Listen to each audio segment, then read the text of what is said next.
Hello Pom people, Frogopolis here, and Scream 7 wasn't very good. I know that's not really a hot take, but dear god. It looks like they just took an old script they had lying around and made some changes and then made the movie. They weren't going to be continuing the story from 5 and 6 because they fired the lead for stupid reasons. And her firing caused somebody else to leave. So what do? Well, we slapped together a story where Sydney's daughter, who's now 17, is now the new final girl, except you don't give her any character or make her interesting in any aspect, and then make this really weird, lazy story where the Ghostface killer uses AI to make a copy of Stu to taunt Sydney as they go around murdering people. But they also try to make us believe Stu's alive still somehow. AI Stu this kind of shows up in a video call. It's incredibly anticlimactic, but good on Matthew Lillard for being able to get paid probably a substantial amount of money for hamming it up in front of a green screen for a bit. But of course, the Scream movies are satire, so maybe they're making fun of all that silly stuff, and everything will get deconstructed as the movie goes on. But if that's what they're going for, they didn't do a very good job at it. We already had a Scream movie touching on soft reboots of Scream 5, where they gave us a whole new cast of teenagers to be tormented by Ghostface. And I think they did a pretty damn good job. I like Scream 5 and 6. They're not perfect, but I had a lot of fun with them. So in Scream 7, when they introduced Sydney's daughter and a bunch of other teenagers to get tormented by Ghostface, I felt a little deja vu. But unlike 5 and 6, they forgot to give any of these characters, well,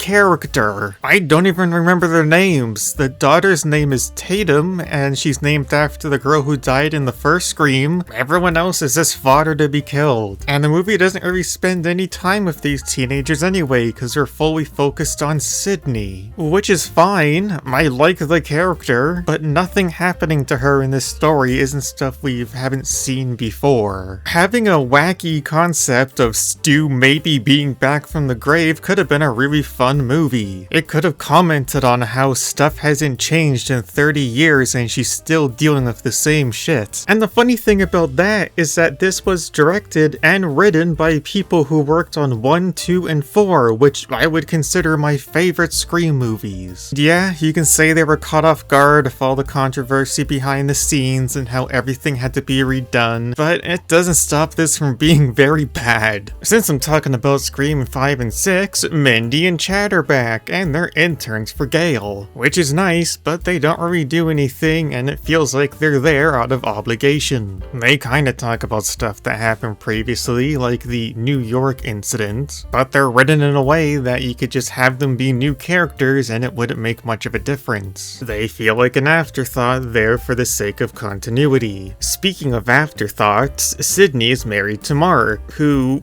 well, he's there. He gets stabbed a bunch near the end, but survives, and is also a cop because Officer Dewey. Remember when Officer Dewey got stabbed a bunch and survived? Remember that Moby song from the end of the first Scream? Here it is again! We're recreating the ending from the first Scream, like we kind of already did before. Oh my god. Okay, so speaking of the ending, near the end when Sydney goes to the place where her daughter's kidnapped, they set up a bunch of screens so they can have killers from previous movies show up on them as AI monstrosities to taunt her. It looked and felt very cheap. Ghostface themselves is a very interesting. I was never interested in who might be the killer this time. One thing I will say about this movie is that the kills are pretty good. If you're watching this as a straight up slasher, it's not a bad time when something's actually happening. That whole scene in the bar was easily the highlight of the movie. And that's all fine and well, but who could Ghostface be? Could it be Tatum's boyfriend? This guy? He's big on true crime. It's basically the only thing we know about him. This girl?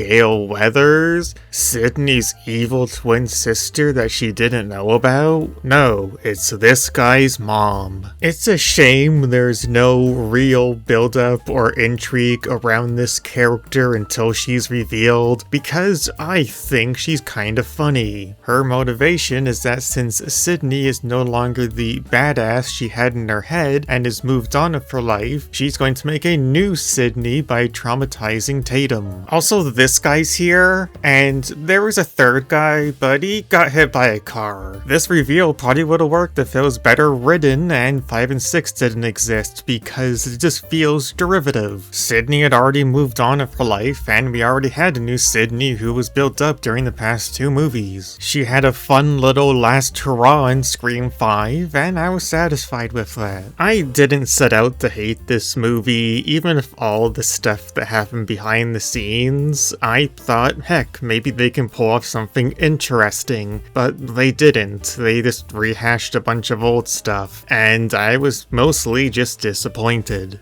Even if I were to just look at it as a standalone slasher, there are some good scenes in a bubble, but as an overall movie it just isn't that great. And as a sequel, it falls completely flat. So I'm going to be giving Scream 7 a 2 out of 5. Thank you for watching. Like and subscribe or leave a little comment. Either way, I'm just happy you stopped by, and I hope you have a great day. Bye.